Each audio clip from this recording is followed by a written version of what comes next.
नमस्कार दोस्तों, study with Dev channel में आपका स्वागत है। दोस्तों, पिछली वीडियो में हमने पर्यावरण को शुरू किया है, जिसमें हमने पर्यावरण एवं पारिस्थितिकी को देखा कि पर्यावरण किसे कहते हैं तथा पारिस्थितिकी किसे कहते हैं। और यह भी जाना हमने पारिस्थितिकी तंत्र किसे कहते हैं, जो हम पारिस्थितिकी को छोटे छोटे टुकड़ों में बांटकर अध्ययन करते हैं। इसी को पारिस्थितिकी तंत्र कहते हैं, ये भी हमने जाना। इसके बाद दोस्तों देखते हैं पारिस्थितिकी तंत्र के घटक कौन कौन से हैं। पारिस्थितिकी तंत्र के दो घटक होते हैं, एक जैविक घटक, एक अजैविक घटक। इसके दो घटक होते हैं, जैविक घटक और अजैविक घटक।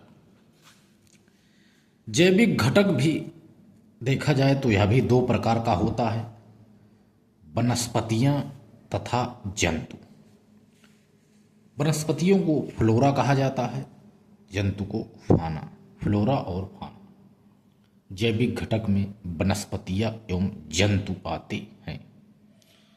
अजैविक घटक है। अजैविक घटक तीन प्रकार का होता है।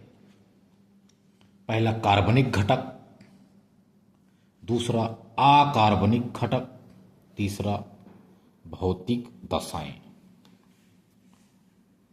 कार्बनिक घटक के अंतर्गत कार्बोहाइड्रेट, प्रोटीन और वसा आते हैं। ये भी पर्यावरण पारिस्थितिकी तंत्र के ही घटक हैं, लेकिन अजैविक घटक हैं दोस्तों, कार्बोहाइड्रेट, प्रोटीन और वसा। इसके बाद अकार्बनिक घटक आते हैं। अकार्बनिक घटक में जैसे लोहा एक अकार्बनिक घटक है, कैल्शियम यह भी अकार्बनिक घटक है, फास्फोरस यह भी अकार्बनिक घटक है इत्यादि। ये सभी अकार्बनिक घटक हैं, यानी कुछ धातुएं। भौतिक दशाएं जैसे ताप, वायु, वर्षा, प्रकाश इत्यादि। तापमान हो, चाहे वायु हवा हो, चाहे प्रकाश हो, वर्षा हो आदि, ये सभी भौतिक दशाएं हैं। ये तीनों अजैविक घटक हैं दोस्तों। कार्बनिक घटक, अकार्बनिक घटक और भौतिक दशाएं अजैविक घटक हैं। यानी पारिस्थितिकी तंत्र दो प्रकार का है, जैविक घटक और अजैविक घटक। इसको हमने देखा। अब आता है खाद्य श्रृंखला।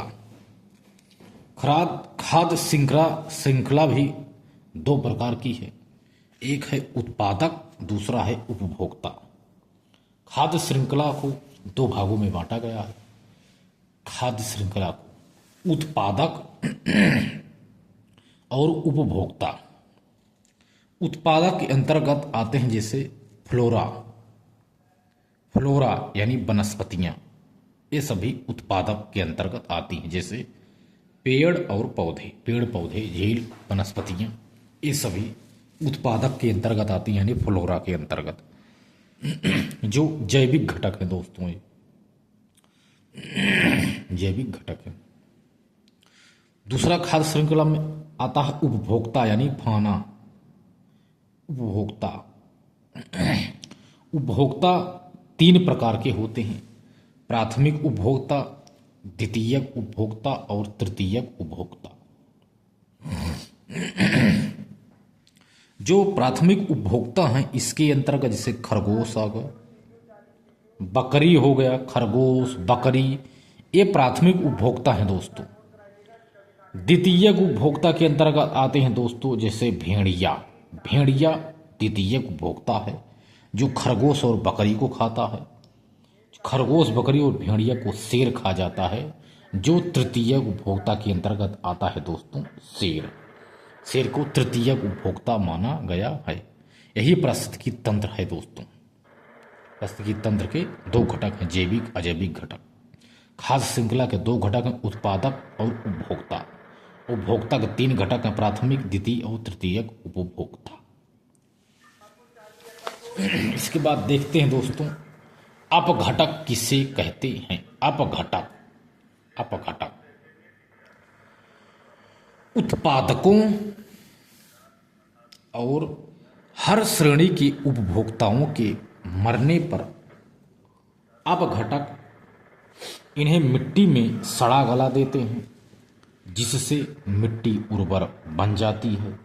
इसी उर्वर मिट्टी में पुनः उत्पादक उगते हैं।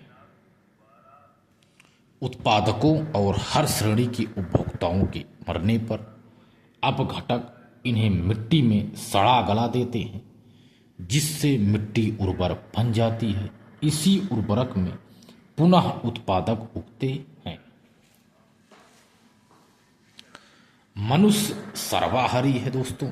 मनुष्य यह सर्वाहारी है क्योंकि वह उत्पादकों के साथ साथ उपभोक्ता को भी खाता है, इसीलिए यह सर्वाहारी के अंतर्गत आता है। अब देखते हैं खाद्य पदार्थों में भोज्य पदार्थों और ऊर्जा का संचरण। खाद्य पदार्थों में भोज्य पदार्थों और ऊर्जा का संचरण, जैसे खाद्य श्रृंखला में भोज्य पदार्थों का संचरण भूजैव रासायनिक क्रिया के माध्यम से होता है। खाद्य श्रृंखला में भोज्य पदार्थों का संचरण भूजैव रासायनिक क्रिया के माध्यम से होता है। मरे हुए उत्पादक और उपभोक्ताओं को अपघटकों द्वारा सड़ा गलाकर मिट्टी में मिलाना ही भूजैव रासायनिक क्रिया है।